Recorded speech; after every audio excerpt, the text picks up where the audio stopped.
வணக்கம் பாரி. வணக்கம். விநாயகர் சதுர்த்தி வரப்போகிறது. விநாயகர் என்றாலே அவர் தமிழ் கடவுள் இல்லை என்று சிலர் பேசுவார்கள். தமிழர்கள் விநாயகர் சதுர்த்தியை கொண்டாடலாமா? விநாயகர் தமிழ் கடவுளா? தமிழகத்தில் தொடர்ச்சியாக ஒரு பொய் செய்தி பரப்பப்பட்டு கொண்டு இருந்தது. அது என்ன அப்படின்னு பார்த்தீங்கன்னா, விநாயகர் என்பவர் தமிழ் கடவுள் இல்லை அப்படின்னு சொல்லிட்டு இருந்தாங்க. உண்மையிலேயே விநாயகர் தமிழ் கடவுள் தான். இப்போ இந்த தமிழ் கடவுள் விநாயகர் இல்லை அப்படின்னு அவங்க சொன்னதுக்கு அவங்க என்னென்னலாம் சொன்னாங்கன்னா, தமிழ்நாட்டில் விநாயகரை யாருமே வழிபட்டது கிடையாது. விநாயகர் முதல்ல வெளியூர்லேருந்து தான் தமிழ்நாட்டுக்கு வந்துச்சு. விநாயகர் என்பது ஆரிய கடவுள், அது ஆரிய பிராமணர்கள் மட்டுமே வழிபட்ட கடவுள், தமிழர்கள் அதை வழிபடலை அப்படின்னு ஒரு கதையை சொல்லி வந்தார்கள். அதற்கு ஒரு வரலாறு அப்படின்னு சொல்லி அவங்க என்ன சொன்னாங்கன்னு பார்த்தீங்கன்னா, இதையும் மிக முக்கியமாக யார் இதை அதிகமாக பேசினார்னு பார்த்தீங்கன்னா, பெரியார் இயக்க நபர்கள் தான் இதை பேசினாங்க. ஒரு படி மேலே போய் விநாயகர் சிலையை உடைக்கிறதுக்கு போராட்டமே பண்ணாங்க. விநாயகர் சிலையெல்லாம் எடுத்து அவங்க சொந்த காசில் சிலை வாங்கி போட்டு உடைச்சி போராட்டமே அறிவித்தாங்க, இந்த விநாயகர் சிலை உடைப்பு போராட்டம்னு. அப்போ இதுதான் அது அவங்களுடைய இது. அதற்கு ஒரு வரலாறையும் அவர் சொன்னார்கள். ஏன் அது தமிழ் கடவுள் இல்லை, அது என்ன வரலாறுன்னு பார்த்தீங்கன்னா, வாதாபியிலிருந்து விநாயகர் வந்தார். இப்போ இன்னும் கூட நிறைய பேர் சொல்லுவாங்க வாதாபி விநாயகர், வாதாபி கணபதி அப்படிலாம் சொல்லுவாங்க. இந்த வாதாபியிலிருந்து விநாயகர் தமிழ்நாட்டுக்கு முதல்ல வந்தார்.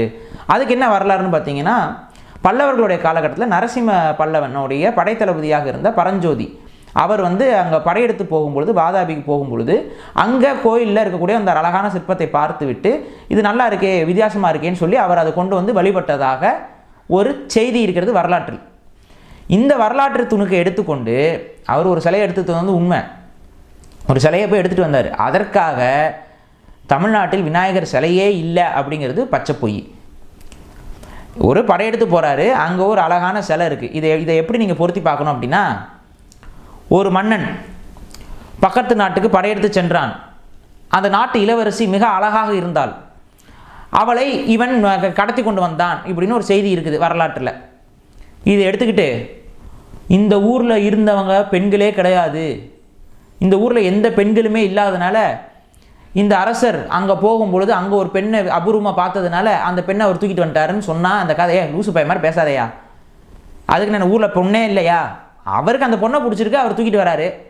அதுக்காக இந்த கதையை எடுத்துக்கிட்டு ஊரில் பொண்ணே இல்லைன்னு சொல்கிறது எவ்வளோ முட்டாள்தனமோ அதே மாதிரியான முட்டாள்தனம் தான் வாதாபியிலிருந்து ஒரு விநாயகர் சிலையை கொண்டு வந்தாருங்கிற ஒரு வரலாற்று தகவலை எடுத்துக்கொண்டு அதற்கு முன்பு விநாயகர் சிலையே இல்லைன்னு பேசுகிறது அவ்வளவும் அபத்தம். இன்னொரு விஷயம் சொல்கிறேன். தமிழ்நாட்டை பொறுத்தவரை ஊருக்கு ஊர், கிராமத்துக்கு கிராமம், குளத்துக்கு குளம் பக்கத்தில் விநாயகர் இருப்பார். இந்த அளவுக்கு விநாயகர் வட இந்தியாவில் கூட இருக்க மாட்டார். மூலக்குத்து விநாயகர் கோயில் தமிழ்நாட்டில் தான் அதிகம். தமிழ்நாட்டை தாண்டி மூலக்குத்து விநாயகரை நீங்கள் தேடினாலும் கிடைக்காது. அப்போ விநாயகர் என்பது அளவுக்கு அதிகமாக யாரோடு பிணையப்பட்டு இருக்குன்னு பார்த்தீங்கன்னா, தமிழர் வரலாற்றோடும் தமிழர் பண்பாட்டோடும் தான் பின்னப்பட்டும் பிணையப்பட்டும் இருக்குது. விநாயகரை வழிபடுவது ரொம்ப எளிய முறையில் தமிழர்கள் தான் அருகம்புல்லும் எருக்க மாலையும் எடுத்து போட்டு வழிபடுற ஒரு மரபு தமிழர்கள்ட்ட இருக்குது. இந்த அருகம்புல்லும் எருக்க மாலையும் வட இந்தியாவிலலாம் போட்டு வழிபடுறது கிடையாது, தமிழ்நாட்டில் தான் அதை வழிபடுறோம். சாமானியமாக ஒரு சாணியை கொஞ்சம் இப்படி குமிச்சு பிடிச்சி வச்சா அது பிள்ளையார் பிடிச்சி வைக்கிறது, மண்ணை கொஞ்சம் குமிச்சு விநாயகர்னு சொல்லிடுவாங்க. ஸோ இந்த அளவுக்கு இயற்கையோட மிகவும் பிணையப்பட்ட தமிழர் வழிபாட்டு மரபில் விநாயகர் வருகிறார். இன்றைக்கி பல ஆய்வாளர்கள் சொல்லுவாங்க, நம்ம கோயிலெலாம் தமிழர்கள் கோயிலெலாம் தமிழ் கடவுள்களெல்லாம் பார்த்திங்கன்னா வெட்டா வெளியில் கிடப்பாங்க. ஐயனார் பாருங்கள், கருப்பசாமியை பாருங்கள், சுடலமாடனை பாருங்கள், இது எல்லாமே வெட்டா வெளியில் தன்னந்தனியாக ஒரு மரத்துக்கு அடியில் நிற்பாங்க, இல்லை ஊருக்கு வெளியில் வச்சுருப்பாங்க அப்படின்லாம் சொல்லுவாங்க. இதே மாதிரி ஒரு சாமி இருக்குது அப்படின்னா அது விநாயகர் தான். நீங்கள் நல்லா கவனித்து பாருங்கள், எல்லா ஊர்லேயும் விநாயகர் வெட்டாவளியிலேயே இருப்பார். ஒரு அரச மரம் இருக்குன்னா அந்த அரச மரத்துக்கு அடியில் விநாயகர் இருப்பார் கிராமங்களில். இந்த அளவு தமிழர் மரபோடு பின்னப்பட்ட ஒரு வழிபாட்டு மரபு தான் விநாயகர் வழிபாடு. அப்போ இங்கே நிறைய பேருக்கு சந்தேகம் வரும், என்னங்க நீங்கள் பேசுகிறதெல்லாம் ஏதாவது வாஸ்தவமா? நீங்கள் விநாயகரை என்ன மனுஷ மாதிரி கூட இல்லை, விநாயகருக்கு மனித முகம் கூட கிடையாது. இப்போ நீங்கள் முருகனை சொன்னீங்க, முருகன் முப்பாட்டன்னு சொல்கிறீங்க, அதில் ஒரு லாஜிக் இருக்குது. கிருஷ்ணரை மாயோன்னு சொல்கிறீங்க, அரசன்னு சொல்கிறீங்க, அதுலேயும் ஒரு லாஜிக் இருக்குது. ஏன்னா அவங்களாம் மனுஷங்க மாதிரி இருக்காங்க. சரி, சிவன் ஆதிநாதங்கிறீங்க, காட்டில் இருந்தாருங்கிறீங்க. ஆமாம், அவர் புலித்தோல் போத்திருக்காரு, காட்டில் இருந்தார். இதுலேயும் ஒரு லாஜிக் இருக்குது. இவங்களாம் மனுஷங்க மாதிரி இருக்காங்க. யானை மாதிரி ஒரு கடவுள்னா என்னங்க இது? இந்த கடவுள் எப்படிங்க இருந்திருக்கும்? இந்த கேள்வி வந்து இயல்பு தான். அப்போ இது வந்து உருவக கடவுள். முருகன் வாழ்ந்த மனிதர், சிவன் வாழ்ந்த மனிதர், கிருஷ்ணன் வாழ்ந்த மனிதர். இவங்களாம் வாழ்ந்தவங்கிறத பிராமணர்களே ஒத்துக்குவாங்க. அவங்க அதை அவதாரம்ட்டு போயிடுவாங்க ஒரே போடா. இவங்களாம் வாழ்ந்தவர்கள் தான். இவங்க அதை ஒரு அவதாரமாக வந்தாங்க, மண்ணுக்கு வந்தாங்க. அவங்க மண்ணில் தான் வந்தாங்க, மண்ணில் தான் வாழ்ந்தாங்க, மக்களுக்கு நல்லது செஞ்சாங்க, கடவுளை மாறிட்டாங்க. அப்போ இவர்களெல்லாம் வாழ்ந்த மனிதர்கள். அவர்களுடைய உருவத்திலேயே அவர்களுக்கு கொஞ்சம் அவர்களுடைய வரலாற்றை தக்க வைக்கும் விதமாக உருவம் கொடுக்கப்பட்டு இருக்குது. ஆனால் ஒரு யானைத்தலையோடு ஒருத்தன் எப்படிங்க வாழ்ந்திருக்க முடியும்? வாழ்ந்திருக்க வாய்ப்பே இல்லைங்கிற ஒரு சந்தேகம் இயல்பாகவே நம்ம எல்லாருக்குமே இருக்குது. அப்போ அந்த சந்தேகம் ஏன் இருக்குன்னா, நீங்கள் இந்த கடவுள்களோட விநாயகரை ஒப்பிட முடியாது. காரணம், விநாயகர் உருவக கடவுள். அதை முதல்ல புரிஞ்சுக்கோங்க. அப்போ வாழ்ந்தவர் மட்டும் தானே வெளிப்பட்டாங்க. என்னங்க நீங்கள் உருவக கடவுள்னா? ஆமாம், இது என்ன உருவம்னா, இது பண்புக்கான ஒரு கடவுள். ஒரு பண்பையும் ஒரு வாழ்வியல் தத்துவத்தையும் மக்களுக்கு உணர்த்தும் விதமாக உருவாக்கப்பட்ட ஒரு உருவம் தான் விநாயகர். அப்போ இந்த விநாயகர் உருவாக்கப்பட்ட உருவம்னா, விநாயகரை வழிபடுறதுனால என்னங்க நமக்கு பயன் வரும்னு கேட்பீங்க. இந்த விநாயகர் உருவாக்கம் யாரை குறிக்கிறதுங்கிறத நான் கடைசியாக சொல்கிறேன். அப்போ இந்த விநாயகர் உருவாக்கம்னா என்ன, எப்படி உருவாக்குனாங்க, என்ன உருவாக்கம், இதில் என்ன பொருள் இருக்குங்கிறது அடுத்த கேள்வி. அப்போ விநாயகருக்கு மிக எளிய அடையாளம் என்பது யானைத்தலை. அது வெள்ளை யானைத்தலை, கருப்பு யானைத்தலை கிடையாது, வெள்ளை யானைத்தலை. இது ஏங்க வெள்ளை யானைத்தலை? வெள்ளை யானைன்னு ஒன்று இல்லவே இல்லையே. இந்த கேள்வி உங்களுக்கு வரும். வெள்ளை யானைங்கிறது உண்மையிலே இல்லை, அதுதான் உருவகம். இந்த வெள்ளை யானை வேறு யாருக்கெல்லாம் இருக்குதுன்னு பார்த்தீங்கன்னா, ஆசீவகத்திற்கான ஒரு அடையாளமாக வெள்ளை யானை இருக்கும். இப்போ பழனி முருகனுடைய வரலாறு எடுத்து பார்த்தீர்கள் என்றால், போகர் அங்கே போய் சிலை வடிவதற்கு முன்பாக அங்கே ஒரு வெள்ளை யானையை பார்த்தேன்னு சொல்லி ஒரு கதை இருக்கும். அந்த வெள்ளை யானை என்றால் என்ன அப்படின்னா, அந்த வெள்ளை யானை என்பது சித்தர்களை குறிக்கும். சித்தர்கள் தமிழர்களுடைய வழிகாட்டிகளாக இருந்த சித்தர்கள் எல்லாரும் வாழ்ந்தாங்க பாருங்க. எத்தனையோ ஆயிரக்கணக்கான சித்தர்கள் வாழ்ந்திருக்காங்க. அத்தனை ஆயிரக்கணக்கான சித்தர்களை குறிக்கக்கூடிய ஒரு அடையாளம் தான் வெள்ளை யானை. ஏன் சித்தர்களுக்கு வெள்ளை யானை வைக்கிறாங்க? ஒன்று, யானை தான் தமிழர்கள் வாழக்கூடிய பகுதியில் மிகவும் அறிவான ஒரு உயிரினம். தமிழர்கள் வாழக்கூடிய பகுதியில் டால்ஃபின் வந்து கடலில் இருக்குது, அது கொஞ்சம் அறிவான உயிரினம். அதுக்கு அடுத்து தமிழர்கள் கண் முன்னாடி பார்த்து இருக்குல்ல, ரொம்ப மிக மேன்மை பொருந்திய ஒரு உயிரினமாக இருப்பது யானை தான். யானை இல்லாமல் இந்த காடுகள் எதுவுமே கிடையாது. இந்த உயிர் சூழலுக்கு மிக முக்கியமானது யானை. யானை வந்து ஒரு பேர் உயிர், ஒரு சாதாரண உயிர் கிடையாது, ஒரு பேர் உயிர். அதோடைய பலம் அபரிதமான பலம். அதே சமயத்தில் அது வந்து சும்மா வந்து பலம் இருக்குங்கிறதுக்காகலாம் இது இயங்காது. அது வாட்டு எப்போ போல் அமைதியாக நடந்து போயிட்டு இருக்கும், வந்துகிட்டு இருக்கும். அதோட கேரக்டர் அந்த மாதிரி. நீர் இருந்தாலும் அதை நுகர்ந்து அந்த இடத்துல நீர் இருக்குங்கிற அந்த நீர் வழித்தடங்களை அதனால் உணர முடியும். பல கிலோமீட்டர்களுக்கு அந்த அளவுக்கு தூரத்தில் இருக்கக்கூடிய நீரையும் கூட அதனால் அந்த இடத்துல நீர் இருக்குங்கிறத உணர முடியுமா? அந்த உணர்வை அடிப்படையில் தான் யானைகளுடைய வழித்தடங்களும் பாதைகளும் அமைஞ்சிருக்கு. மெமரி பவர் ரொம்ப அதிகமான மெமரி பவர், எதையுமே மறக்காது. ஒரு சின்ன குட்டியில் அதுக்கு நடந்த சம்பவங்களையும் அதுக்கு நடந்த நிகழ்வுகளையும் முகங்களை கூட, மனித முகங்களை கூட அது மறப்பதில்லைங்கிறாங்க யானைகள். யானைகளுக்கு அது அதோடைய வயதான காலத்தில் கூட 80 வயசில் கூட அதுக்கு அந்த ஞாபகம் இருக்குங்கிறாங்க. அந்தளவுக்கு ஞாபக சக்தி அதிகம். பண்புகளில் என்னன்னு பார்த்தீங்கன்னா, யானை கூட்டமாக வாழக்கூடிய ஒரு உயிரினம். அந்த கூட்டத்துக்குள்ளே எப்படி மனிதர்கள் குடும்ப ஒழுக்கத்தை பின்பற்றுகிறோமோ அதே மாதிரியான குடும்ப ஒழுக்கத்தை யானைகளும் பின்பற்றுகிறது. இதிலெல்லாம் கடந்து யானைக்கும் தமிழனுக்கும் இருக்கக்கூடிய ஒரு இணைந்த பண்பு என்ன அப்படின்னா, முன்னோர் வழிபாடு. யானையும் முன்னோர்களை வழிபடுகிறது. எப்படி முன்னோர்களை வழிபடுகிறதுனா, இந்த யானைகள் எல்லாமே வாழ்கிற காலகட்டத்தில் நல்லா வாழ்ந்துட்டு அது கடைசி இறக்குற காலத்தில் இறந்து போகிறது. இப்படி இறந்து போகக்கூடிய யானைகள் வந்து அந்த யானைகளோட வழித்தடங்களில் அங்கங்கே இறந்து போயிருக்கும். இந்த மாதிரி இந்த வழித்தடங்களில் இறந்து போகிற யானைகள் போயிருக்கோம். ஆனால் இப்படி இந்த வழித்தடங்களில் அடுத்த முறை வந்துட்டு போகிற யானைகள் என்ன பண்ணும்னா, ஒவ்வொரு முறையும் வரும் பொழுதும் இந்த இறந்த கடந்த அந்த சடலங்கள் கிட்ட வந்து நின்று கொஞ்ச நேரம் வந்து அந்த எலும்புகளை அந்த இதெல்லாத்தையும் கையில் அப்படியே தொட்டு இது பண்ணிகிட்டு இருக்குங்க. விஞ்ஞானிகளுக்கு வந்து ஆரம்பத்தில் இது புரியல என்ன இதில் நடக்குது அப்படின்ட்டு. அப்புறம் சில ஆய்வுகள் மேற்கொள்ளும் பொழுது அந்த யானைகளோட மனசில் என்ன இருக்குது அப்படிங்கிறத அவங்களால புரிந்து கொள்ள முடியல. ஆனால் அதோடைய இந்த தண்ணீர்பாங்க, அதாவது ஒரு யானைக்கு அதிகப்படியான சந்தோஷம் வந்தாலும் அந்த நீர் வந்து சுரக்கும். அதே போல் அந்த யானைக்கு அதிகப்படியான துக்கம் இருந்தாலும் அந்த நீர் வந்து சுரக்கும். இப்போ இது சந்தோஷத்தில் இருக்கா துக்கத்தில் இருக்காங்கிறத இவர்களால் கண்டறிய முடியல. ஆனால் இந்த எலும்புகளை எடுத்து கொண்டு போகும்பொழுது அந்த நீர் வந்து வடிந்துக்கிட்டு இருக்குது அதுகளுக்கு. அப்போ அது அநேகமாக சோகமாக இருக்கும் அப்படிங்கிறத ஒரு முடிவுக்கு வராங்க. அப்போ அந்த எலும்புகளை எடுத்து அது கையில் வைத்துக்கொண்டு அந்த தங்களை வாழ்ந்த இன்னொரு சில ஆய்வுகள் என்ன சொல்லுதுன்னா, இந்த யானைகளுக்கு அந்த எலும்புகள் யாருடையது என்பதும் கூட தெரியும், அதனால அந்த சோகத்தை வந்து பகிர்ந்துக்கிட்டு இருக்கு அப்படிங்கிறதுலாம் சில ஆய்வுகள் சொல்லுது. அப்போ யானையுடைய தன்மை என்பது இவ்வளோ உயர்ந்த தன்மை.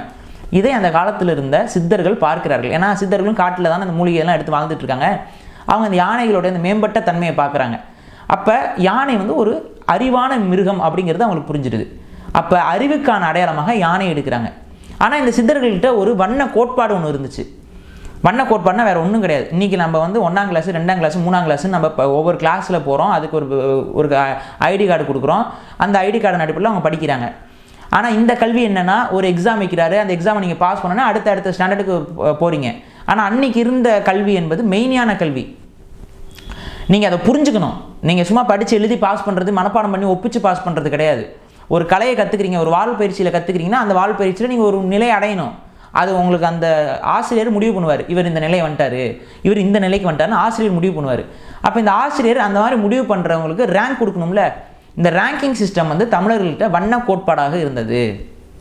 இந்த வண்ண கோட்பாடு கருப்பில் தொடங்கி நிர்வாண நிலை, பரிநிர்வாண நிலை வரைக்கும் இருக்குது. 7 வண்ணங்களை கொண்டது. அது இல்லை வெள்ளை தான் உச்சபட்ச நிறத்தில் வெள்ளை. அதுக்கு அடுத்து வந்து பரிநிர்வாணம்னு சொல்லக்கூடிய டிரான்ஸ்பரன்சி, கண்ணாடி கலரு, தண்ணீர் நீர் கலர். நிர்வாணம் அப்படிங்கிறதும் தமிழ் வார்த்தை தான். நீர் வண்ணம், நீரோட வண்ணம் எப்படி டிரான்ஸ்பரண்ட்டாக இருக்கும். ஸோ நீர் வண்ணம் நிர்வாணம்னு மாறி இருக்கு. அன்றைக்கி நிர்வாணம்னா வந்து ஆடையற்ற தன்மைங்கிறாங்க. ஆடையற்ற தன்மை இல்லை. அது என்னென்னா டிரான்ஸ்பரன்சி, முழுமையாக நிர்வாண நிலை அடைந்து விட்டார் என்றால் இந்த இயற்கையோடு அவர் கலந்து விட்டார்னு அர்த்தம், ஜீவ சமாதி அடைந்து விட்டார்னு அர்த்தம்.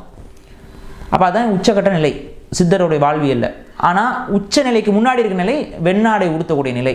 அப்போ அவங்க தான் வந்து உயர்ந்த சித்தர்களாக, வெள்ளை ஆடை உடுத்தியவர்கள் தான் உயர்ந்த சித்தர்களாக அந்த காலத்தில் தமிழர்கள் வாழ்ந்திருக்காங்க. இன்றைக்கி வரைக்கும் இந்த மரபு நம்மக்கிட்ட இருக்குது. எப்படி இருக்குன்னு பார்த்தீங்கன்னா, வயதானவர்கள் வந்து வெள்ளை ஆடை உடுத்துவது நமது மரபு. வயசானவங்கெல்லாம் பார்த்தீங்கன்னா ஒயிட் ட்ரெஸ் போட்டிருப்பாங்க. அதே போல் ரொம்ப ஏஜ்டான பழைய காலத்து அம்மாக்கள் வந்து பார்த்திங்கன்னா வெள்ளை ஆடை உடுத்திருப்பாங்க. இது எல்லாத்துக்குமே காரணம் இன்றைக்கி விடோ ஆனாலும் வெள்ளை ஆடை உடுத்தணுங்கிறது கிடையாது. உண்மையிலே வெள்ளை ஆடை உடுத்தக்கூடிய இது எப்படின்னா, அறிவில் அவங்க வாழ்க்கையில் நல்லா முதிர்ந்து விட்டார்கள் என்றால் வெள்ளை ஆடை உடுத்தி கொள்ளலாம். இதுதான் தமிழர் மரபு. இந்த இதில் வெள்ளை ஆடை என்பது உச்சநிலை இது. அப்போ வெள்ளை என்பது அறிவுக்கான ஒரு வண்ணமாக இருந்தது. ஏங்க கருப்பு அறிவுக்கான வண்ணமாக இருக்குன்னா, கருப்பு இருளை குறிக்கும், இருட்டு குறிக்கும். இருட்டில் உங்களுக்கு கண்ணு தெரியாது. ஒரு இருட்டுக்குள்ளே, இருட்டு ரூமில் கருப்பு இருக்க இடத்துல நீங்கள் உட்காந்துக்கிட்டு புத்தகத்தை கொடுத்து படிக்க சொன்னால் உங்களால் படிக்க முடியுமா? படிக்க முடியாது. வெளிச்சம் வேணும். அப்போ அதிகப்படியான வெளிச்சம் என்பது வெள்ளையோடைய நிறம்.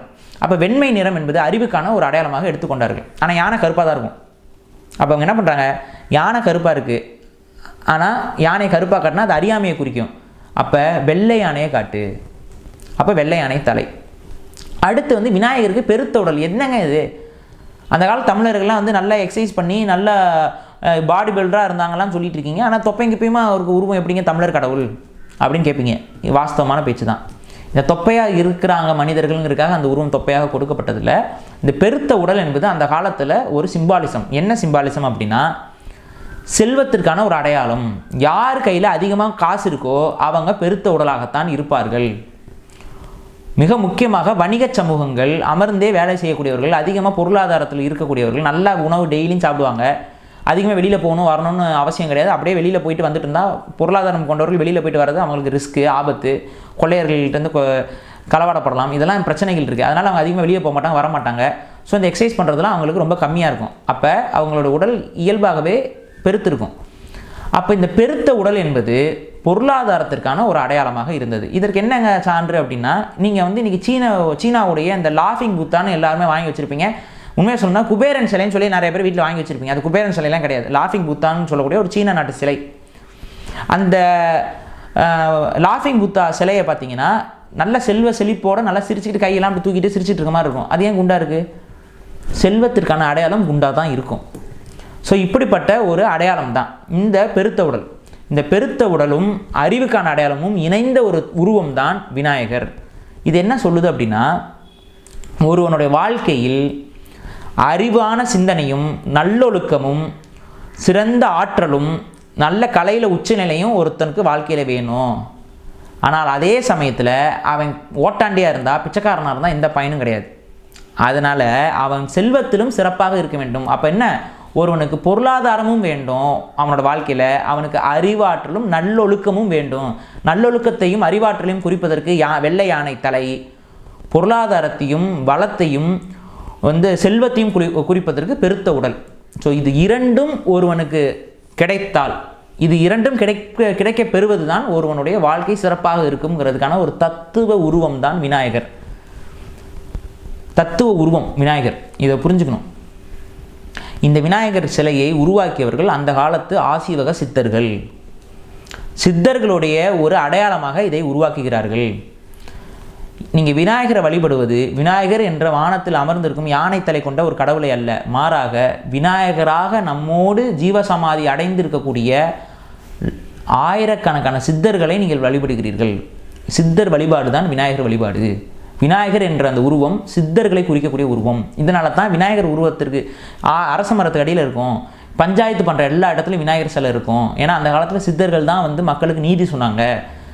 மக்கள் தான், அந்த சித்தர்கள் தான் மக்களை வழி நடத்தினார்கள், கைட் பண்ணாங்க, என்ன பண்ணணும் என்ன பண்ணக்கூடாதுங்கிறதெல்லாம் செஞ்சாங்க. அப்போ இதுதான் இது இந்த விநாயகர் சதுர்த்திங்கிறதும் இந்த மாதிரியான ஒரு நிகழ்வு தான். அந்த காலத்தில் இந்த சித்தர்களை எல்லாரும் வீட்டுக்கு வர வச்சு இந்த சித்தர்களுக்கு மரியாதை செய்து இவர்களுக்கு ஆசீர்வப்பட்டு, அதே போல் சித்தர்கள் இவங்களுக்குலாம் ஆசீர்வாதம்லாம் கொடுத்து அனுப்புவார். ஸோ இந்த மாதிரியான ஒரு சதுர்த்தி இதுதான் இந்த விநாயகர் சதுர்த்தி. இது சித்தர்கள் இல்லாமல் போன காலகட்டத்தில், அந்த சித்தர் கல்வெற்றம் இதெல்லாம் நடந்தது. இதுக்கப்புறம் சித்தர்களுடைய வாழ்வியல் இல்லாமல் போன காலகட்டத்தில் விநாயகர் சிலையை மட்டும் நாம் சித்தர்கள் என்ற அடிப்படையில் எடுத்து பயன்படுத்த ஆரம்பித்து விட்டோம். உண்மையில் அந்த விநாயகர் என்பது சித்தர்களை நம் வீட்டுக்கு வர வைப்பதற்கு ஒப்பானது. அதனால தான் இந்த மாதிரி வாழ்ந்த அத்தனை மனிதர்களையும் குறிக்கக்கூடிய ஒரு அடையாளமாக இருக்கக்கூடிய விநாயகரை தமிழர் வழிபாட்டில் எல்லா விடயங்களிலும் முதலில் வைப்போம். நீங்கள் ஒரு புத்தகத்தை எடுத்து கணக்கு எழுத ஆரம்பிக்கிறீங்க அப்படின்னா அதற்கு முன்னாடி பிள்ளையார் சொல்லி போடாமல் நம்ம தொடங்குறது இல்லை தமிழர்கள். இது மரபாக தமிழர்கிட்ட இருக்குது. இந்த பிள்ளையார் சொல்லி போட்டு தொடங்குறது என்ன வட இந்திய மரபா? தமிழர் மரபு. டக்குன்னு போட்டு எழுதுகிறோம், விநாயகர் பிள்ளையார் இது போடுறோம். அது என்ன வார்த்தை? அது தமிழ் வார்த்தையா இல்லை ஹிந்தி வார்த்தையா? ஹிந்தியில் தான் நம்ம எழுதுகிறோமா விநாயகர் இதுக்கு? பிள்ளையார் சொல்லி போடுறீங்களா, அது தமிழ் வார்த்தையா இல்லை ஹிந்தி வார்த்தையா? அது அங்கேருந்து வந்துச்சு அப்படின்னா அப்போ இது பச்சை பொய். அதை தயவு செஞ்சு அந்த பொய்யை நம்பிக்கிட்டு குழம்பாதீங்க. விநாயகர் சதுர்த்தி என்பது தமிழர் பண்டிகை தான், காலங்காலமாக தமிழர்கள் கொண்டாடிய பண்டிகை தான். அதில் நீங்கள் கொண்டாடுவதில் உங்களுக்கு எந்தவித தயக்கமும் தேவையில்லை. இதுக்கு அடுத்து இந்த வாதாபியிலிருந்து வந்த கணபதி, இது விநாயகர் அங்கேருந்து தான் வந்தார். இதுக்கு முன்னாடி நம்ம தமிழ்நாட்டில் விநாயகர் இருந்துச்சுன்னா நிறைய சிலைகள் இருந்தது. அதுக்கு ஒரு எடுத்துக்காட்டு பிள்ளையார்பட்டி விநாயகர் கோயில். பிள்ளையார்பட்டி விநாயகர் கோயில் என்பது ஒரு புடைப்பு சிற்பம். இந்த சிலை யாரும் கொண்டு வைக்க முடியாது. புடைப்பு சிற்பம்னா பாறையில் புடைச்சிருக்கக்கூடிய சிற்பம், அப்படியே பாறையிலேயே இருக்கும் அந்த சிலை. அப்போ அந்த புடைப்பு சிற்பம் என்பது பிள்ளையார்பட்டியில் இருக்குது. இதோடைய காலம் வரலாற்று ஆய்வறிஞர்கள் ஆய்வு செஞ்சுருக்காங்க. அங்கே ஒரு கல்வெட்டும் இருக்குது. அந்த கல்வெட்டெல்லாம் வைத்து ஆய்வு செய்யும்போது இது கிபி 6ஆம் நூற்றாண்டுன்னு சொல்கிறாங்க.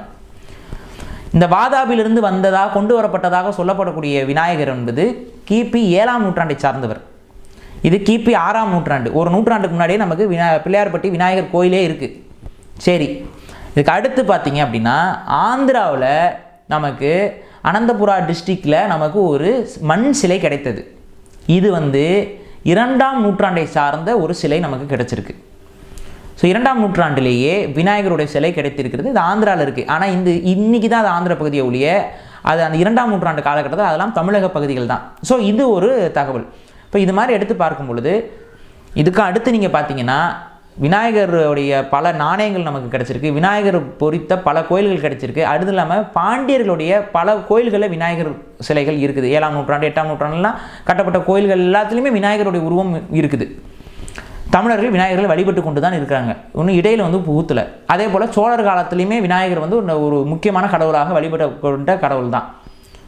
விநாயகர் அவங்க இது பண்ணல. நிறைய பேர் என்ன நினச்சிக்கிறீங்க, தஞ்சை பெரிய கோயிலில் பின்னாடி விநாயகர் கோயில் இருக்குது, விநாயகர் சிலை இருக்கும். அந்த விநாயகர் சிலை மராட்டிய விநாயகர்னே சில பேர் சொல்கிறீங்க. நிறைய பேர் மராட்டிய விநாயகர்னு கதை அடிக்கிறீங்க. ஏன் அப்படி சொல்கிறீங்கன்னு பார்த்தா அந்த விக்கிரகம், அந்த விநாயகர் விக்கிரகத்தை சுற்றி இருக்கக்கூடிய கல்வெட்டு எல்லாமே பார்த்திங்கன்னா அந்த மராட்டிய மொழியில் இருக்குது. அது பாருங்கள் மராட்டிய கல்வெட்டுலாம் இருக்குது, அதனால் அது மராட்டிய விநாயகர், மராட்டியர் வந்து கட்டினதுன்னு நினச்சிக்கிறீங்க. அது ரொம்ப தவறு. ராஜராஜ சோழர் காலகட்டத்திலேயே அந்த விநாயகர் சிலை இருந்திருக்கு. அது எப்படி நமக்கு உறுதியாக்கப்படுதுன்னா, அந்த ஒரு கல்வெட்டு வருது, ராஜராஜ சோழன் காலகட்டத்தில் இருக்கப்பட்ட ஒரு கல்வெட்டு இருக்குது. அந்த கல்வெட்டில் அந்த விநாயகர் கோயிலுக்கு படையல் சாத்துவதை பற்றி அவர்கள் குறிப்பு இருக்குது. அதில் 360 நாட்கள் அப்படின்னு சொல்லி அவங்க வருட கணக்கை வச்சுருக்கிறாங்க சோழர்கள். அந்த 360 நாட்களுக்கும் எப்படி யார் யார் வந்து அந்த அந்த கோயிலுக்கு வாழைப்பழ கணக்கு ஒன்று இருக்குது, அங்கே இத்தனை வாழைப்பழம் கொடுக்கணும் அப்படின்னு சொல்லி ஒரு கணக்கு வச்சுருக்காங்க. அது கல்வெட்டு இருக்குது நமக்கு. அது சோழர் காலத்து கல்வெட்டு, ராஜராஜனுடைய ஆணை கல்வெட்டு அது. அப்போவே விநாயகர் அங்கே இருக்குங்கிறத நீங்கள் உணருங்க. அதனால் தவறாக பல பேர் இந்த மாதிரி தப்பு தப்பாக சொல்லி குழப்பி விட்றாங்க. விநாயகர் 100% சொல்கிறோம், அது தமிழ் கடவுள் தான், அது ஆரிய கடவுள் அல்ல. நீங்கள் இப்படி தார வார்த்து விட்டுறாதீங்க, எல்லாத்தையும் ஆரியத்துக்கு தார வார்த்துறாதீங்க. விநாயகருக்கும் ஆரியத்துக்கும் சம்மந்தம் இல்லை. அதுக்கு அடுத்து இன்னொரு புதிய உருட்டுபவர்கள் என்னென்னா, புத்தருடைய தலையை வெட்டி வச்சுக்கிட்டு அதுக்கு பதிலாக யானை தலையை போட்டுட்டாங்க. சரி, புத்தரை இழிவுபடுத்தணுங்கிற எண்ணம் அவங்களுக்கு இருந்துச்சுன்னே வச்சுக்கோமே. புத்தரோட தலையை வெட்டிட்டு குரங்கு தலையை போடலாம், புத்தருடைய தலையை வெட்டிட்டு நாய் தலையை போடலாம், புத்தரோட தலையை வெட்டிட்டு பன்னி தலையை போடலாம். இழிவுபடுத்துறதுக்கு 1000 உயிரினங்கள் இருக்கும்போது யானையை வந்து யாருமே இழிவுபடுத்தினது இல்லை வரலாறுல. யானையை வந்து நீங்கள் நம்ம இதுலெல்லாம் பாருங்கள், கோயிலெல்லாம் பாருங்கள், யானை வந்து புனிதமாக கருதப்படக்கூடிய ஒரு அடையாளமாகத்தான் இருக்குது. யானை வந்து ஒரு வீரத்திற்கான அடையாளமாகவும் இருக்குது. அப்போ யானையை கொண்டு வந்து எதுக்கு தேவையில்லாமல் புத்தர் தலையில் போட்டு புத்தரை அவமதிக்க போகிறாங்க? புத்தரை தான் மாற்றணும் அப்படின்னு முடிவு பண்ணிட்டாங்க அப்படின்னா அங்கே வேறு என்ன தலையை வேணாலும் போடலாம்ல, ஏன் பர்டிகுலராக யானை தலை? ரெண்டாவது புத்தர் அப்போ வந்து உடம்பு தடியாக இருந்தாரா? புத்தர் குண்டாக இருந்தாரா? எந்த புத்தர் சிலையாக தொப்பையோடு இருந்தார்? தலையை மட்டும் வச்சு மாற்றி விட்டுருக்கு.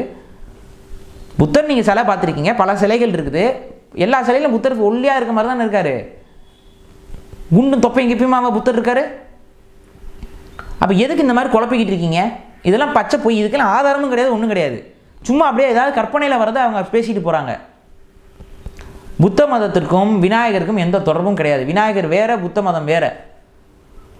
புத்த மதம் தமிழ்நாட்டில் இருக்கும் பொழுதே ஆசிவகமும் இருந்தது, ஆசிவகம் இருக்கும் பொழுதே வந்து சமணம் இருந்தது, சமணம் எல்லாத்துலேயுமே வந்து விநாயகர் இருந்தார். ரெண்டாவது, விநாயகர் என்பவர் வெறும் இந்து மதத்துக்குள்ளே மட்டும் இருக்காருங்கிற மாதிரி தவறாக புரிஞ்சுக்கிறாங்க நிறைய பேர். விநாயகர் சமண கடவுளும் கூட. ஏன்னா ஆசிவக மரபுலேருந்து வரவர். எங்கெங்கெல்லாம் தமிழர்கள் இப்போ சென்றிருக்கிறார்களோ அங்கெல்லாம் விநாயகர் சிலை கிடைக்கப்பட்டிருக்கு. நமக்கே வியப்பாக இருக்க இன்னொரு செய்தி என்னென்னா, மீசோ அமெரிக்காவில் விநாயகர் சிலை கிடச்சிருக்கு. எனக்கே ஆச்சரியமாக இருக்குது. அமெரிக்காவில் எப்படி விநாயகர் சிலை இருக்குன்னா இருக்குது. விநாயகருடைய சிலை என்பது அங்கே இருக்குது. யானையே இல்லை அந்த பகுதியில், ஆனால் விநாயகருடைய சிலை இருக்கிறது. பழைய காலத்து சிலை, வழிபாட்டில் இருந்த ஒரு சிலை. அப்போ புரிந்து கொள்ளுங்கள், விநாயகர் வழிபாடு என்பது தமிழர் வழிபாடு. அதில் உங்களுக்கு ஐயப்பாடு தேவையில்லை. அடுத்து, விநாயகருக்கு மூஞ்சூர் வந்து வாகனமாக இருக்குது. எலி மாதிரி இருக்குங்க மூஞ்சூர். அதில் போயிட்டு இப்போ முன்னாடியே நம்ம தெளிவாக சொல்லியிருக்கோம், இந்த வாகனங்கள் எல்லாமே அந்த கடவுளுடைய ஒரு அடையாளம். இதெல்லாத்தையும் ஆய்வு செஞ்சு பாண்டியன் ஐயா பல ஆய்வுகளை போட்டார். தயவு செஞ்சு அதெல்லாம் போய் பாருங்கள். விநாயகர் ஒர்ஷிப்பை பற்றி, விநாயகருடைய வழிபாட்டு முறைகளை பற்றி பாண்டியன் அவர்களுடைய ஆய்வுகள் பல இருக்குது இங்கே. இது அத்தனையும் தமிழர் மரபு. அதில் மிக தெளிவான ஒரு ஆய்வு தான் இந்த மூஞ்சுரை பற்றிய ஒரு ஆய்வு. மூஞ்சுரை பொறுத்தவரை அது எலி கிடையாது. எலி வேறு, மூஞ்சூர் வேறு. மூஞ்சூர்னா என்ன, எலினா என்னன்னு நீங்கள் ஆய்வு செஞ்சு பாருங்கள், தேடி பாருங்கள்.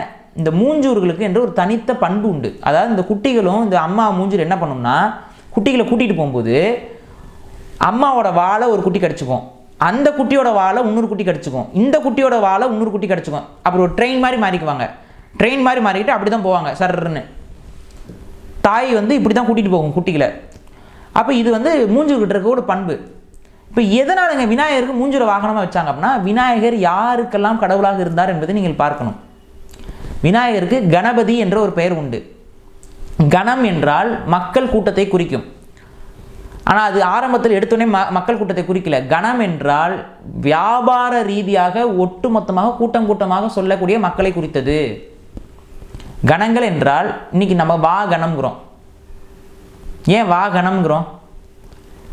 அப்போ அந்த கணம் என்பது வியாபார நிமித்தமாக போய் வந்து கொண்டிருந்த மக்கள் கூட்டத்தை குறிச்சுது. சும்மா ஒரு இடத்துல வாழக்கூடிய மக்களை குறிக்கல.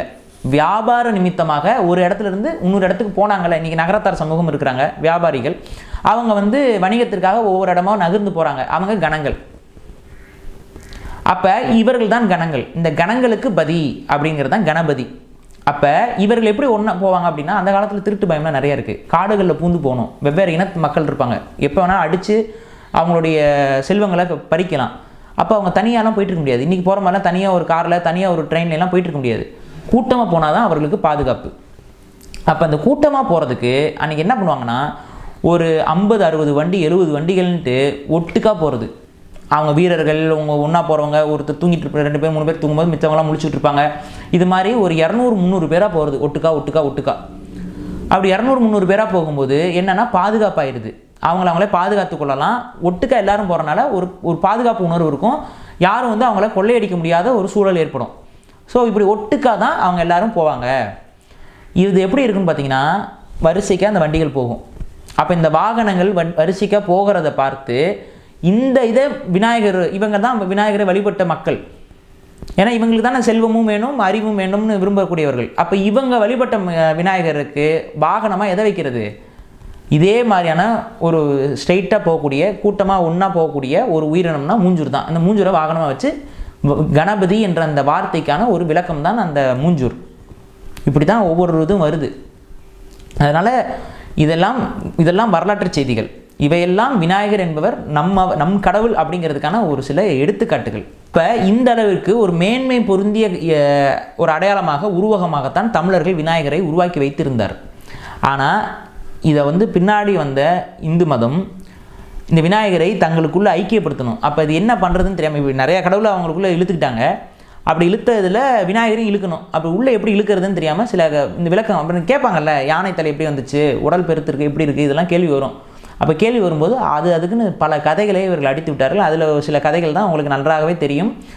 இந்த பார்வதி வந்து குளிக்க போகிறதுக்கு முன்னாடி காவலுக்கு வைக்கணும்னு சொல்லி தான் உடம்புல இருந்த அழுக்கெல்லாம் உருட்டி ஒரு பிள்ளையை உருவாக்கி வச்சதாகவும், அப்படியே தான் இப்போ பிள்ளையார் உருவானதாகவும், அப்போல்லாம் அவருக்கு மனுஷ தலை தான் இருந்ததாகவும், அவங்க குளிக்க போனதுக்கப்புறம் சிவபெருமான் வந்ததாகவும், இவர் தடுக்க நீ யாருன்னு கேட்க, நான் வந்து பார்வதியின் மகன்னா, எனக்கு தெரியாமல் எப்படிடா பார்வதிக்கு மகன் கோபத்தில் வந்து சிவன் வந்து விநாயகருடைய தலையை வெட்டி வீழ்த்துவதாகவும், அந்த தலை வந்து இப்போ பூலோகத்தில் வந்து விழுந்துடுறதாகவும், அதுக்கப்புறம் பார்வதி வந்து ஐயோ என் மகனை கொண்டுட்டீங்களே ஐயோன்னு சொல்லி புலம்ப, ஐயோ சரின்னு சொல்லிட்டு நான் எனக்கு தெரியாமல் எப்படி இதுன்னு சொல்லிட்டு என்ன பண்ணுறாரு, கீழே ஆளை அனுப்பி தலையை தேடிட்டு எடுத்து சொல்கிறாரு. தலையே கிடைக்கல, ஒரே ஒரு வெள்ளை யானை தான் கிடைக்குது. உடனே வெள்ளை யானையோட தலையை கொண்டு வந்து வச்சுட்டாங்க. இப்படி ஒரு கதை ஏதாவது லாஜிக் இருக்கா? இந்த கதையெல்லாம் பிராமணர்கள் இந்த ஆசிவக கடவுளான விநாயகரை உள்ளே இழுத்துக்கொள்வதற்காக பொய்களாக கட்டிவிடப்பட்ட கதைகள். இந்த கதையில் 1% கூட உண்மையும் கிடையாது, ஒரு அறிவுபூர்வமாக கிடையாது. மாறாக ஒரு காழ்ப்புணர்ச்சி உண்டு. விநாயகரை கொச்சைப்படுத்தக்கூடிய ஒரு தன்மை இந்த கதைகள் இருக்குது. இது விநாயகர் மட்டும் இல்லை, நீங்கள் தமிழர் கடவுள்களை பல இந்திரன்லாம் வந்து பல விதமாக பொம்பளை பொறிக்குன்னு சொல்லி வச்சுருப்பாங்க. இந்திரனை வந்து பார்த்திங்கன்னா பெண் பித்தன் போலவும், இந்திரன் வந்து பெண்களை பின்னாடி அலைஞ்ச போலும். இந்திரன் தமிழ் கடவுள். கிருஷ்ணரை வந்து எப்படி சொல்கிறாங்க, பெண் பித்தனாக காட்டி வச்சுருப்பாங்க. யாராவது தங்களுடைய கடவுளை வந்து இப்படிலாம் சொல்லுவாங்களா? கடவுள் போயிட்டு வந்துட்டு பெண்கள் குளிக்கும்போது வந்துட்டு ஆடைகளை திருடிட்டு வந்துட்டாரு, கேட்டால் விளாண்டாரு. அப்புறம் விஷ்ணுவும் சிவனும் வந்து இனப்பெருக்கத்தில் ஈடுபட்டாங்க. இந்த மாதிரிலாம் வந்து கதைகள் யாராவது எழுத தோணுமா? அவங்க கடவுளாக இருந்தால் அதெல்லாம் எழுத தோணுமா? அதை நம்ப தோணுமா? அதை அடுத்தவங்களுக்கு சொல்ல தான் தோணுமா? கூசாது சொல்லும் பொழுது இந்த கதையெல்லாம் சொல்ல முடியுமா? ஐயப்பன் எப்படி பிறந்தாருன்னா கதையை போய்ட்டு சொல்ல முடியுமா குழந்தைகிட்ட? அப்போ இந்த மாதிரியான கதைகள் எல்லாம் இவர்கள் உருவாக்கி விடுறாங்க அப்படின்னா அது ஒரு வித வெறுப்பு உணர்வு. அவர்கள் நம்ம மதத்தை எடுத்துக்கொண்டார்கள். அந்த மதத்தையும் முழுமையாக எடுத்துக்க முடியாமல் அதை தாழ்வு பண்ணி அதை இழிவுபடுத்தி தான் அவர்கள் எடுத்து வச்சிருக்கார்கள். இதை அனைத்தும் பொய்யான கதைகள். நம்ம கடவுள் எல்லாருக்கும் உயர்ந்த வரலாறு உண்டு. ஒவ்வொரு கடவுளுக்கும் உயர்ந்த வரலாறு உண்டு, தத்துவ வரலாறு உண்டு. ஒவ்வொரு கடவுளுக்கு பின்னாடி ஒரு தத்துவம் இருக்குது. அப்படி தத்துவமான ஒரு விநாயகரை நாம் வந்து இழந்து விடக்கூடாது, தமிழர்கள் இழந்து விடக்கூடாது. இங்கே தொடர் பிரச்சாரம் தமிழ்நாட்டில் தான் இப்போ பரப்பப்படுது. விநாயகருக்கு சம்பந்தமில்லாத இனங்கள்லாம் விநாயகரை கடவுளாக வழிபட்டு கொண்டு இருக்கும் பொழுது தொடர்ச்சியாக விநாயகரை உருவாக்கியதே தமிழர்கள் தான். ஆனால் தமிழர்களுடைய வாழ்வியலில் தான் விநாயகர் எல்லா இடத்துலையும் கலந்துருக்கிறாரு. நீங்கள் உங்களுக்கு சந்தேகம் இருந்தால், இப்போ நான் சொன்ன கதைகள் உங்களுக்கு சந்தேகமாக இருந்தால் நீங்கள் பல இடங்களுக்கு போயிருப்பீங்க. பல இதில் லட்சுமி ஒருத்தர் இருப்பாங்க, சரஸ்வதி ஒருத்தங்க இருப்பாங்க, நடுவில் விநாயகர் இருப்பார். ஏன் லட்சுமி சரஸ்வதிக்கு நடுவில் விநாயகர் இருக்கிறேன் புரிஞ்சுக்கணும். லட்சுமி என்பவர் செல்வத்துக்கானவர், சரஸ்வதி என்பவர் அறிவுக்கானவர். விநாயகரை நடுவில் தான் போட்டு வச்சுருப்பாங்க. ஏன் நடுவில் போடுறாங்க? இவங்க 2 பேருக்கும் ஒரே அடையாளம், பொதுவானவர் தான் விநாயகர். அறிவும் அவர்கிட்ட இருக்கும், செல்வமும் அவர்கிட்ட இருக்கும். விநாயகருக்கு முன்னாடி படையல் மாதிரி வச்சுருப்பாங்க. அதில் பார்த்தீங்கன்னா ஓலைச்சுவடியும் இருக்கும், லட்டு இருக்கும், உணவு இருக்கும், நகை இருக்கும். விநாயகர் முன்னாடி எல்லாமே இருக்கும். லட்சுமி முன்னாடி பார்த்தீங்கன்னா வெறும் நகை, பணம், இந்த மாதிரியான விஷயங்கள் இருக்கும். அதே போல் சரஸ்வதி முன்னாடி பார்த்தீங்கன்னா புத்தகங்கள், ஓலைச்சுவடிகள், கலை சார்ந்த வடிவங்கள்லாம் இருக்கும். ஆனால் விநாயகர்கிட்ட இது எல்லாமே பொதுவாக இருக்கும். அப்போனா பொருள் என்ன? விநாயகர் இவங்க 2 பேருடைய தன்மைக்கும் பொதுவானவர் என்பதைத்தான் அந்த படமெல்லாம் உணர்த்துது. அப்போ இந்த 2 தன்மைக்கும் பொதுவான ஒரு அடையாளம் தான் விநாயகர். விநாயகரோட கோயிலில் போய் அந்த விநாயகரோட சிலைகளுக்கு பக்கத்தில் பார்த்தீங்கன்னா குண்டலினியோடைய சிலைகள் இருக்கும். நீங்கள் பார்த்துருப்பீங்க. பாம்பு வந்து இப்படி பின்னி பின்னி பின்னி இருக்கும். நான் சொல்லலையா, பரிநிர்வாண நிலை அடைவது குண்டலினி யோகம், இதை வலியுறுத்துவதற்கு தான் அந்த பாம்பு இருக்குது. வேறு எதுக்கு அந்த பாம்புகள் இருக்குது? வாய்க்குசாமல் ராகுக்கு எதுன்ட்டு போகிறீங்க. பிராமணர்கிட்ட கேட்டால் அது ராகுங்க கேதுங்கிறீங்க. பாம்புனாவே ராகுக்கு எதுவா? அது குண்டலினி பாம்பு. இன்றைக்கி வரைக்கும் வந்து அலோபதி மெடிசனை குறிப்பதற்கு அந்த குண்டலினி பாம்பு தான் காமிச்சிட்ருக்கீங்க மெடிசனல் இதுக்கு. அப்போ இது எல்லாமே, இந்த சிம்பிள்ஸ் எல்லாமே தமிழர்களால் உருவாக்கப்பட்டது. இவை எல்லாம் விநாயகரும் ஒரு உருவகம் தான். வானத்தில் உட்காந்துட்டு இருக்க கடவுள் அல்ல, ஒரு உருவகம், சித்தர்களை காட்டக்கூடிய உருவகம். இந்த விநாயகரை எப்படிங்க? சரி, அப்போ வந்துட்டு நீ என்ன சொல்ல வர? ஆர்எஸ்எஸ்காரன் மாதிரி ஊர் ஊராக போயிட்டு முஸ்லீம் பகுதிகள் எல்லாம் விநாயகர் சிலையை எடுத்து கொண்டு போயிட்டு கடலில் கண்டு போய் கரைக்க போகிற, இதுக்கு தான் இவ்வளோ நேரம் நீ சாதா இருக்கிறேன்னா கிடையாது. விநாயகர் சதுர்த்தியை தமிழர்கள் எப்படி கொண்டாடினாங்கன்னு உங்களுக்கு நல்லா தெரியும். மண்ணால் செய்யப்பட்ட, களிமண்ணால் செய்யப்பட்ட விநாயகர் சிலை. அது யார் செஞ்சு கொடுப்பாங்கன்னா குயவர்கள் நிறைய பேர் அதை செஞ்சு கொண்டு வந்து கொடுப்பாங்க. அதை வாங்கி வைங்க. நல்ல தமிழ் குயவர்கள்ட்டிருந்து அதை வாங்குங்க. அந்த கலர் இல்லாமல் அப்படியே கலரே போட்டிருந்தாலும் அது இயற்கை சாயம் பூசப்பட்டதான்னு கேட்டு வாங்கிக்கோங்க. அப்படி இயற்கை சாயம் பூசப்பட்ட அந்த விநாயகர் சிலைகளை வாங்கிட்டு வாங்க. அதை வந்து வீட்டில் வந்து வைத்து விநாயகர் சதுர்த்தி அன்னைக்கு நல்ல இனிப்பு உணவு, சுண்டல், கொழுக்கட்டை இதெல்லாத்தையும் படைத்து வழிபடுங்க. அப்படி வழிபடும்போது ஔவையாருடைய விநாயகர் அகவல்னு ஒரு பாடல் இருக்குது. அந்த விநாயகர் அகவல் பாடலை செல்ஃபோன்லேயோ இல்லை மியூசிக்லேயோ போட்டு அதை அந்த ஒளியை விடுங்க. சும்மா வந்து கணபதி பாபா மோரியான்னு கூப்பிடாதீங்க. மாறாக ஔவையாருடைய விநாயகர் அகவலில் சங்கத்தமிழ் 3 தான் ஒரு பாடல் இருக்குல்ல, அந்த பாடலை போட்டு வழிபடுங்க. இப்படி வழிபடுங்க. இது தமிழர் வழிபாட்டை நீங்கள் மீட்டெடுப்பீங்க. அதே போல் அருகம்புல் இதையும் எருக்கம் மாலையும் கொண்டு வந்து அந்த விநாயகருக்கு பண்ணுங்க. அதே மாதிரி அந்த மணிலாம் கண்ணுக்கு வைப்பாங்க. இது எல்லாம் தமிழர்களுடைய வாழ்வியல் முறைகள். இல்லைங்க நான் கொஞ்சம் அப்பார்ட்மெண்ட்டில் இருக்கேன் அது மாதிரி இருக்கேன்னா, இப்போ நிறைய பேருக்கு அந்த கப்பில் வந்து விநாயகருடைய ஒரு செடியோட விதையை வச்சு ஒரு விநாயகர் சிலை கிடைக்குது. அது கூட நீங்கள் வாங்கி பயன்படுத்திக்கோங்க. இதை வந்து எங்கே போய் கரைக்கிறது அப்படின்னா, எந்த நீர்நிலையிலையும் நீங்கள் கரைக்கலாம். உங்கள் வீட்டில் இருக்கக்கூடிய கிணத்துல கரைக்கலாம். வீட்டில் கிணறு இருந்துச்சுன்னா கிணத்துல கரைங்க. இது வீட்டுக்குள்ளேயே நீங்கள் கரைக்க வேண்டியது தான். பக்கத்தில் எந்த நீர்நிலை இருக்கோ, குளம் இருக்கா, குளத்தில் கரைக்கலாம். கடலில் தான் போய் கரைக்கணும்னு அவசியம் இல்லை. கடலில் கரைக்கணுங்கிற அவசியம் இல்லை. கடலில் தமிழர்கள் கரைச்சதும் கிடையாது. ஆற்றங்கரைகள்லையும் குளங்கள்லையும் தான் தமிழர்கள் இதை விநாயகருடைய சிலைகளை கொண்டு போய் கரைத்திருக்கிறார்கள். அவரவர் வீட்டில் இருந்தால் விநாயகர் சிலையை எடுத்துகிட்டு போகணுமே ஒழிய எல்லாம் நம்ம சேர்ந்து ஒரு பெரிய சிலையை எடுத்துகிட்டு போவோங்கிறது அது தேவையில்லை. உங்களுக்கு அந்த பயனும் இல்லை. ஏன்னா ஒவ்வொருத்தங்க வீட்டுக்கும் சித்தர்களை வரவைப்பது தான் விநாயகர் சதுர்த்தி. உங்கள் வீட்டுக்கு சித்தர்கள் வராங்க. சித்தர்களுடைய அந்த அந்த பிரபஞ்சத்தை அடைந்த அந்த தன்மையை எல்லாத்தையும் ஒரு நாளைக்கு நீங்கள் வீட்டுக்கு வர வைக்கிற முறை தான் விநாயகர் சதுர்த்தி. அப்போ அதை வரும்பொழுது உங்கள் வீட்டுக்கு வரணுமா, உங்கள் ரோட்டுக்கு வரணுமா விநாயகர்? அந்த சித்தர்களுடைய ஆத்மாக்கள்லாம் உங்கள் வீட்டுக்கு வரணும். வீட்டுக்கு வந்து உங்களை ஆசீர்வதிக்கணும். அப்போ ஏன்னா வீட்டுக்கு வரணும்னா வீட்டுக்குள்ளே தான் நீங்கள் விநாயகரை வைக்கணும். அதோடு நாங்கள் எல்லாம் சேர்ந்து அப்பார்ட்மெண்ட்டில் இருக்கோங்க, எங்கள் அப்பார்ட்மெண்ட் எல்லாம் சேர்ந்து அசோசியேஷன் எல்லாம் சேர்ந்து ஒரு பெரிய விநாயகர் நாங்கள் வந்து வெளியில் வச்சுருக்கோம்லாம் சொல்ல தேவையில்லை. ஸோ வீட்டுக்கு ஒரு விநாயகர் சிலையை வைத்து நீங்கள் வழிபடுங்கள். அதுதான் நம்ம மரபு. இந்த சைஸ் இருந்தால் போதும். கொண்டு போயிட்டு அழகான ஒரு இடத்துல கரைச்சி விடுங்க, அமைதியாக விடுங்க. எல்லாருக்கும் அந்த உணவுகள் எல்லாத்தையும் இது பண்ணி காக்காக்கு படையில் போட்டு எல்லாருக்குமே உணவு கொடுங்க. இதுதான் வழிபாட்டு முறை. இந்த வழிபாட்டு முறையை நீங்கள் கைவிடாமல் பின்பற்றுங்கள். இதை விட்டுட்டு போட்டு குழப்பிக்கிட்டு இருக்க வேண்டாம். விநாயகர் வழிபாடு தமிழர் வழிபாடு. விநாயகர் சதுர்த்தி தமிழர் பண்டிகை. அனைவருக்கும் விநாயகர் சதுர்த்தி நல்வாழ்த்துக்கள். நன்றி பாரி. நன்றி.